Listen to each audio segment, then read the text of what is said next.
So we are going to move now to just a really short anatomy lesson. And what I'd love to do is invite you, if you have questions, you can just unmute yourself and ask along the way. I will open it up for questions at the end. However, if you want to ask questions along the way, feel free to just unmute yourself and say, hey, Karen, I've got a question about that. And I'm happy to, I think it makes it more fun, and since we're all here and, we might not have a chance to get together with teachers as much, as we want to, it's a nice opportunity to, just hang out with some teachers and have some good teacher conversation. So the first thing to say, the place to start, and this will be like maybe a 15-minute conversation, just to give you an idea. So the first thing to start with, and kind of what will shape this short mini lesson, is a little bit of what shaped our practice. And so I intentionally created a sequence where there was a pretty clear anatomical theme. And I did that on purpose so that when we pulled out the skeleton and we had this brief conversation, there would be some overlap and you would have had an experience in your body that now we can view through the lens of kind of the mechanics. Knowing that the somatics are very different. What feels like an open shoulder to me and you can be very different. But the mechanics are similar, right? Like what is happening in our body is generally similar to some extent, but the sensation can be quite different.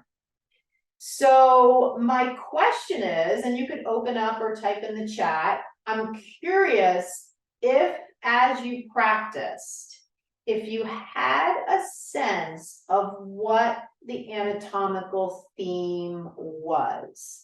There were really two themes about two joints and two anatomical actions. I really tried to not use the anatomical verbiage. I tried to use more of the yoga speak because I wanted to see in this conversation, show you the translation. So anything come to mind? Hips and shoulders? Yes. And what about them? What were they doing? Like, think of some of the shapes you did in Warrior One. What was? Internal, external rotation? Yes. So for both, we didn't do a lot of internal rotation for the shoulders, but we did a lot of external rotation of the shoulders. All of this kind of stuff, when I had you guys squeeze the shoulder blades together. So all of that speaks to external rotation of the shoulder. So some others of you may have had that thought as well. The hip external rotation came up a lot when we were in Warrior Two, when I was saying, hey, nudge your front knee towards your pinky toe, travel up to your hips, see if you notice it opening up there. We did bilateral hip external rotation when we did the squat. At the end, when we did half pigeon and I had you lift the leg and move the knee around, all of that was geared towards that theme, that anatomical theme. And you probably remember at the end or at some point when I had you not do the knock knee thing, that maybe we don't really have a lot of poses where people internally rotate their hips on purpose. This is one of those shapes. So yes, those are the things. So now that we did the practice, we have the theme, you have a little bit of the cueing, just a perspective on the cueing. Let's look at the joints and let's look at the muscles, okay? Because if you remember in one of the poses, I was saying, I think it was triangle. I said, as you take your arms wider, can you notice where you feel contraction? Can you notice where you feel the action of muscles to create this shape? And that was a call out to where could these muscles be. So here's just kind of a high level. I mean, there's only so much we can get into here. You know, the purpose of this is to give you the experience of the practice and then a little bit of the anatomy. Certainly, when you work with me in my program, this is a big part of what we cover. But here I want to give you like a little mini lesson to cap it off. So in general, when we look at the musculature, we have flexors and internal rotators on the anterior portion of the body, which is the front. And we have extensors and external rotators on the posterior aspect of the body or the back. When we look at internal and external rotation as an anatomical movement, okay, the anatomical movement of rotation happens in a particular plane of the body. It's in the transverse plane that divides the body into a top and a bottom. So the movement of rotation can only, for the most part, because there is a little bit in the knee, but for the most part, rotational movements happen in joints that are built for rotating. And that would be the hip and the shoulder. So you probably know, you can see on the skeleton here, both joints are ball and socket. So you've got a ball, you've got a socket, creates rotation. So these joints are built for that anatomical action. And remember that now I'm speaking to you as teachers, I'm speaking to you about the anatomy. And when we go into our classes, we don't always speak like this. Like we probably would never talk about the planes of the body. And we might not even say internal and external rotation. I never really said that intentionally when I taught the class today. But the knowledge behind what I did say informed my energy of saying it. And this is what I call knowing the why behind the cue. When you know the why behind the cue, your confidence grows because you are connecting the full story. So if I just said to you all after that class I just taught, here's the academics, just go out there and say it. That's very different than you actually knowing it. And so that's something I wanted to highlight because for so many teachers, when they're teaching and sharing cues, especially if they're anatomy-based cues, and they're unable to walk it back to explaining the anatomy, there's that gap. And in that gap lies confidence. And so they'll often say to me, well, why am I not more confident? And this can often be, that's why when I talked in the beginning about the skills, cueing, sequencing, and understanding anatomy, that's why understanding anatomy is so key. Because it helps you change how you feel. It's no mystery how to be a more confident teacher. The skills and the knowledge has to be there. So we've got shoulder and hip, ball and socket. We've got anatomical movement of rotation. It happens in the transverse plane. And there's two movements, which she already mentioned, external and internal. If we say that in kind of consumer speak, open and close. Turn open, turn in. Okay, so now that we have that down, let's take a look at the muscles. As I mentioned before, muscles of internal rotation and flexion, so flexion is a different movement we're not really talking about here, but just to throw it in there, are on the front of the body. So as I internally rotate my shoulder versus externally rotate my shoulder, the internal rotators are on the anterior aspect of the shoulder. So examples of this include a muscle you're probably familiar with, pectoralis major, and underneath it, pectoralis minor, which generally runs from the shoulder over to across the front of the chest here over to the sternum. The pec minor is underneath. So even though these two muscles are also muscles of flexion, they are muscles of internal rotation. They are more considered chest musculature versus shoulder, but because they touch the shoulder, they affect shoulder movement. The other muscle of internal rotation is inside the scapula. It sits on this inner cup. It's called the because it's underneath, the subscapularis. Underneath the scapula. Kind of makes sense. This muscle is one of the 4 muscles of the rotator cuff group. Rotator cuff, 4 muscles, 1, 2, 3, 4. The 4th one in the acronym SITS is the subscapularis. So an example of using the subscapularis is when you have your students in child's pose and you tell them to thread the needle. When they're threading the arm underneath, they're internally rotating the shoulder. When I had you do cactus arms, that's bilateral external rotation. So those are muscles of internal rotation. There, as I said before, there aren't a lot of poses where we intentionally ask people to turn in. There just isn't a lot of opportunity for that.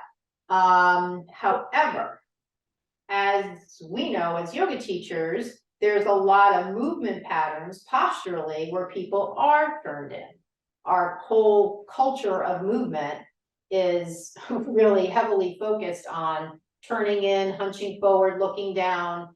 So even though they're coming to class and we're not giving them poses that have internal rotation, they're doing a lot of it anyway.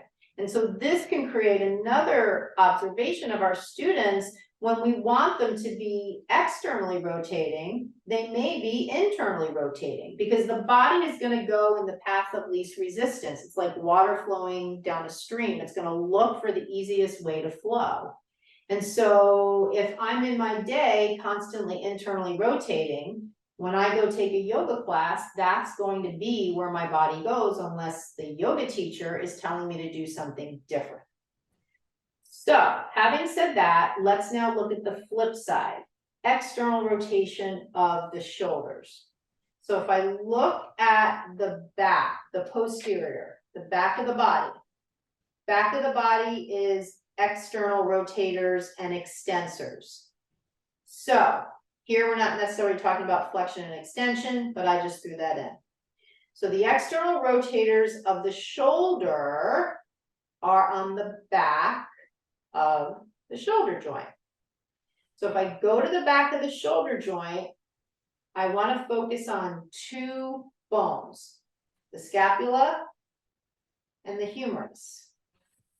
Because if I am asking you to open your shoulder, externally rotate your shoulder, your humerus is moving.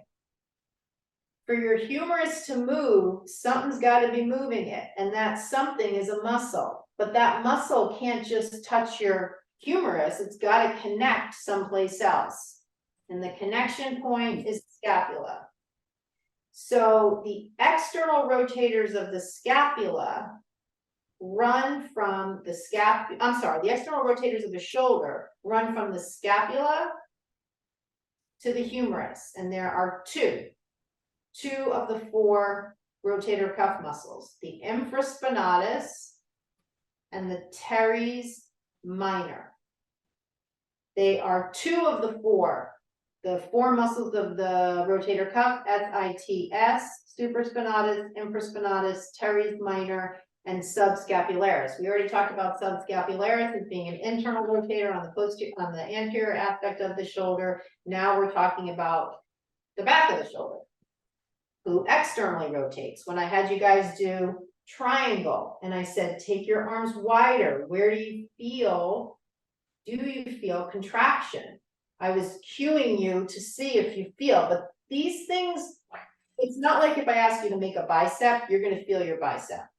It's a little bit harder here to feel the action of these muscles. However, do you remember the cue I said in addition to opening your arms wide? There was something I asked you to do with your shoulder blades a lot. Move them closer together. Yes. Bring them closer together. And the reason for that is, and you can even just kind of repeat it here. If I take my arms wide like triangle, and I also squeeze my shoulder blades together, I get more external rotation. The reason for that is because the rhomboids and the middle trapezius live here. They're the muscles of scapular adduction, bringing the scapula closer together. And as you bring your scapula closer together, you open your shoulders more, you create more external rotation. And that sensation and action of squeezing the shoulder blades together is something that, for the most part, even somebody that hunches a ton, they can get that. They can sort of feel that. And especially if you give them a strap or they interlace their fingers, they can do that. Versus if I say, hey, with your hands apart, do you feel anything happening here? They typically won't, but they'll generally probably be in the right position anyway. But that's just an example of what we call a collaborator. The rhomboids and the middle traps collaborate in creating the action of external rotation, even though they're not the prime mover. The prime mover, right? Because the prime mover of shoulder external rotation can't be all the way over here because it's not even here. The prime movers are the ones that I mentioned before, infraspinatus and teres minor, but these are helper muscles.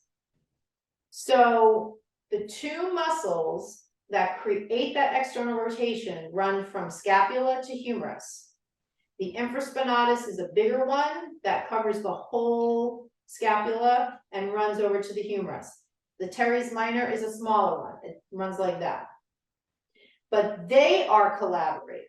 They work together. They help each other to open the shoulder, create external rotation.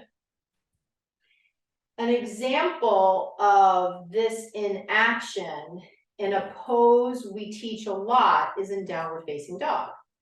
Because in downward facing dog, we want a little bit of external rotation, even though the hands face down, and it would be more, our students might be more inclined to internally rotate because their hands are facing the ground and they're tipped downward, where the weight of the body tends to drop into the arms and the hands. And because posturally people tend to internally rotate, they're going to be more inclined to do that when they come to yoga, unless you tell them something different, especially in poses where their hands are down, like plank, like low plank, like down dog, like crow. So it's helpful to cue them to external rotation. But how are you going to do it? Because it's not like here or here where I can have you guys open the shoulders simply by the shape of the pose, which is conducive to shoulder opening because your hands are free. Now your hands are locked to the ground. It's a lot harder to create external rotation when your hands are planted. So this is why having the anatomy knowledge about where these external rotators are is so critical. Because if you're in down dog and I cue you to your humeral movement, you can create external rotation even with your palms down. And so the way I could say that is roll your upper arm bones outward, roll the inner eyes, the elbows outward. Now you may have heard that, you may have said that. The question is, can you piece all together the reason why? This is what I mean when I say understanding the why behind the cue and how transformative it can be for teachers. You know, whatever you envisioned when I guided you through that meditation, the reason I specifically picked that meditation is because we oftentimes are teaching from a way of being that we don't want to be at. But when we allow ourselves to think about what we really want, we're not sure how to get there. And so if anything that came to you when you were meditating was along the lines of, I want to know the why behind my cue, I want to be confident, this is oftentimes part of the puzzle.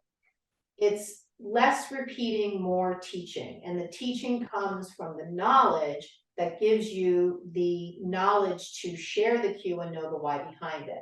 So now as we look at that cue, roll the inner eyes, the elbows forward, and we know external rotators are on the posterior aspect of the shoulder, and we know that they connect scapula to humerus, and I say, roll the inner eyes, the elbows forward, I'm asking you to move your humerus, which I know is because of this muscle, these two muscles. So it's how it all packages up together. Okay, so I'm gonna move to the hip, and we're gonna do hip, and then I'll open it up for questions before we do the yoga nidra. So hip, same idea. Ball and socket, turn in, turn out. Internal rotators live on the front, external rotators live on the back. Internal rotators of the hip, there's really two main ones. One, interestingly enough, is on the lateral hip. It's the gluteus medius. The gluteus medius is not the glutes. The glutes is referring to all three, like the rotator cuff. The gluteus medius and gluteus minimus are on the lateral aspect of the hip, and the gluteus maximus is on the posterior hip. The gluteus maximus is your hip extensor. The gluteus medius and minimus is your hip abductor. However, the anterior fibers, and this gets a little inside baseball, but the anterior fibers of the gluteus medius, the ones that are out here, not the ones back here, because glute med covers this whole area here. But the anterior fibers turn the hip in. So they contribute to internal rotation of the hip, as well as the tensor fascia lata, which is a small muscle right on the side of your hip, below gluteus medius and minimus. It turns into the iliotibial band, which is not muscle, it is fascia. But the TFL is muscle. It is also an internal rotator. So those are your internal rotators. The external rotators of the hip are on the back, posterior. They generally run from the sacrum pelvis to the hip. So kind of like my hand here. Because if they're gonna open up the hip, they're gonna be here. When they contract, my hip's gonna open. There's 5 of them. We remember it by the acronym GO-GO-Q, just like rotator cuff is SITS. So there's 2 muscles that go by the name gemelli. Gemelli, I think internal and external. There's 2 muscles that go by the name obturator, internal and external. And then there is the piriformis and the quadratus femoris. So if all of this is kind of new wording to you, don't worry, just kind of stay high level with me. So these muscles, these external rotators, all generally sit in the same area, all contribute to the same action of external rotation. So if I look at it in practice and I had you guys do a squat, even with the heels up and all that stuff, these are those muscles at work. As you come into that action, these muscles are contracting, working together to create that external rotation. The piriformis, as a little sidebar, does have the sciatic nerve that goes through it. So if your students mention they have sciatica, that can sometimes be the impact of the sciatic nerve being compressed by the piriformis. But the general takeaway from the hip part is back of the hip, and you've got those 5 GO-GO-Q, obturators, gemellis, quadratus femoris, and piriformis. And that's the movement of external rotation. So now that we've said all that, the one final thing I'll say is when I had, just to kind of share a little bit more of the why behind the Q, when I had you at the end, lift the leg, bend the knee, open the hip before you went into pigeon. And I had you move the knee around. And I was saying, like, think about how your hip feels, notice your hip. The reason that this can be a helpful cue is because the hip is obviously a different kind of joint than the knee. I mean, you don't have to be an anatomist to know just by looking, they look different. The hip is a ball and socket. The knee is a hinge pivot, a hinge like a door. However, you know, I know, we can move our shin like this. So it's not just a hinge. If it was just a hinge, I could only do this, but I do get some of this action. However, that lateral movement of my shin is just kind of a gimme. it is not the primary way the knee wants to move. The knee is primed for flexion and extension, not primed for, for moving side to side. It just happens to be because of the way the condyles of the femur sit in the tibial plateau. That means that as your students come into their half pigeon, like even if I just do it standing, if they're trying to open their hip from the joint that is not built for opening, that's not gonna give them as much movement versus if they open their hip from the joint built to open their hip. Now you would say, well, okay, but why would someone try to open their hip and half pigeon from the knee? Because if we ask people to align their shin with the front of the mat, or move their knee, or move their shin, all of that movement is happening from the knee.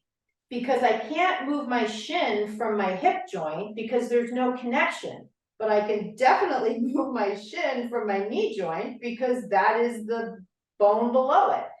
But it's not built for opening. So this is why that cue to move the shin up in line with the mat, top edge of the mat, can be challenging for students who don't have either external rotators that are strong enough, or they have internal rotators that are too tight. And so they can't get the shin there. It'll look like, you know, they would have to come down somehow like this and then try to orient themselves. It just does not work. So this is the logic behind having them connect to, okay, I'm moving from my hip, I'm moving from my hip, I'm coming down, I'm moving from my hip. And honestly, that's why even speaking to the shin and half pigeon is kind of, I'm not exactly sure how helpful that is the point. Because really the idea in half pigeon anatomically is we have one hip in external rotation and one hip in neutral, you could even say even a little bit of internal rotation. We're not really trying to open up the knee. If you want to give students the opportunity to work that sort of thing, you could even just do something like more of like a seated kind of thing like this, where this back leg is bent, and that gives them the opportunity to kind of work more of this figure four. Or better yet, you can have them do it in the standing version, because once I change my relationship to gravity and I'm not pressing my limbs on the floor, the risk goes down, because now there's no pressure, there's no forcing, right? So even if I'm moving from my knee here, my knee is in the air. So there's much less problem, no pressure there.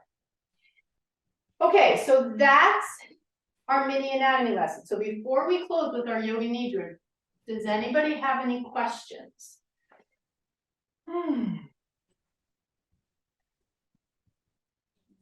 May I?